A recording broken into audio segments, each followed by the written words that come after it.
Hello everybody and welcome back to another video. Today I'm watching Why Some Animals Can't Be Domesticated by CGP Grey. Link to the original video will be down in the description below. Sheep weren't always this fluffy. We fluffified them by breeding the fluffiest in each generation. This is domestication, sculpting wild animals for better human use. As we saw in part 1, for early man, animals were powerful tools: food, clothing, transportation, tractors. Yet though there were animals everywhere, only a handful were domesticated in the pre-modern world. What made these different? Let's make a domestication checklist. Because they were the most useful to humans. A cow is a machine that turns grass into steaks, and a tiger a machine that turns steaks into tiger. 10 pounds of grass make a pound of steak, and 10 pounds of steak make a pound of tiger. But these have the same number of calories, so you might as well just eat the cow and save yourself a lot of work. So pure carnivores you're not going to domesticate just because of thermodynamics. You're looking for herbivores that aren't picky. They should eat something that's everywhere that you can't eat. Any omnivores better be happy eating whatever and better be super worth it. We are, however, putting the pig before the pen. I mean, why would you domesticate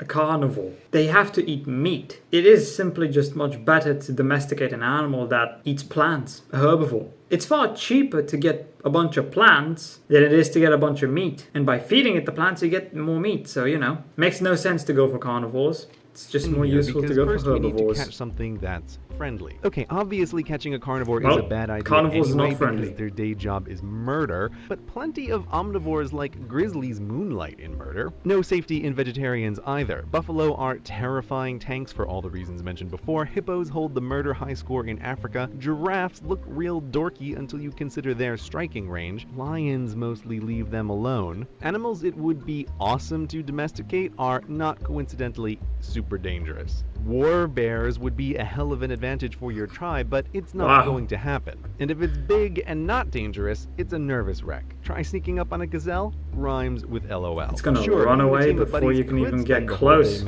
It's like with deer. You step on a twig in the middle of the forest. Deers within 5 kilometers of you will just start running away. But if you're driving a loud and bright car, they just stop in place and wait for you to hit them. Awesome, right? Fucking hate deer. On jogging it down to exhaustion, but if it doesn't break its own neck as you try to drag it back home, then it's going to casually leap out of whatever pen you built for it. Okay, next up. Some animals have reproductive preferences that make them incompatible with captivity. Looking at you, pandas. The time and energy humans have spent to get pandas to get on with it is comical. Hunter-gatherers need an animal so eager to breed it gets it wrong sometimes. Not an animal whose mating seasons they have to keep careful track of. So friendly, feedable, and fecund, it also needs to grow up fast. This gets us to the heart of domestication versus taming. Again, to domesticate a species is to change it to make it better for us. And side note here, we domesticate plants as well. We've bred them to be monstrous versions of their wild selves. So when hippies talk about going back to nature, they forget that these plants are just as man-made as this Pop-Tart. Anyway, back to the animals. The pig porkification project succeeded because pig generations are shorter than human generations. A single clever human can make porky progress in their lifetime. Compare and contrast elephants. 2 years to make a calf,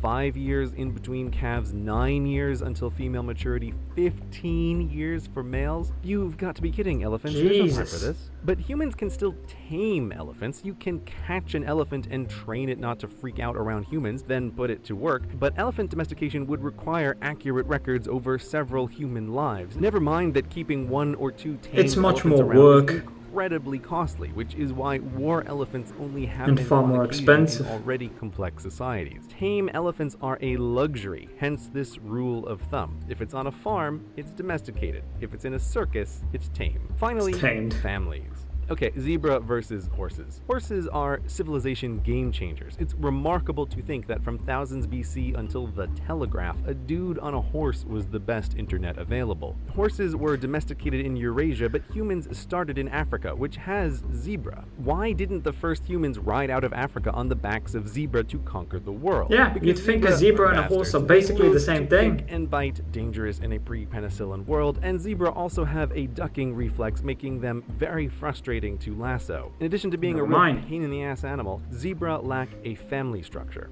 Horse herds hierarchy. You can see it when they travel in a line, the male, top female, her foals, second female, her foals, and so on. Humans, by capturing and taming the lead male, become head horse. Lots of barnyard animals are barnyard animals I'm because guessing they zebras have don't work family the same. values humans exploit. They just grow up with the idea that this human is a funny sort of take-charge cow or whatever. No big deal. Chickens will peck, peck, peck until they've worked out who's top chicken. But you know who's really top chicken? We're top chicken. Dogs and cats, this is what makes them different. Dogs will love you and defend you and hunt with you because you're part of the pack. Dogs live to be useful to us, which in the modern world means falling over to play dead, but they love it. Bang. Yep. Good girl, good girl. Whereas a cat is a tiny tiger that lives in your house. Okay, back to these guys. For That's zebra, pretty much there's true. no such Cats are pretty much impossible. Well, they're not impossible to train, but they're very difficult to train compared to dogs. It's why I like cats more. It's not as easy to turn a cat into your bitch as it is to deal with a dog. It's why I prefer cats. They're more independent. They don't take shit from nobody. such thing as society. They hang out in groups because it's a good survival strategy, but they don't really care. Catch a zebra and his family won't follow. Try to ride him and you'll be lucky to keep your They'll fingers. just abandon Zebra him. look like horses on the outside, but not on the inside. So that's the checklist. Friendly, feedable, fecund, family friendly. It's not a long checklist. but Family for friendly. hunter-gatherers, any animal they wanted to domesticate needed everything, which is why in early human history only a baker's dozen of big animals were domesticated the world over.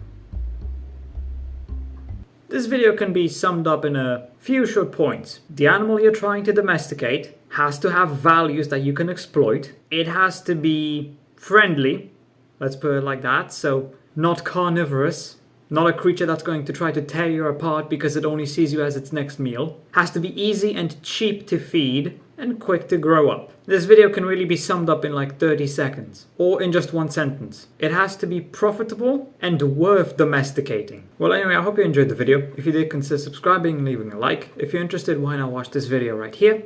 And with that, I hope I'll see you in the next video.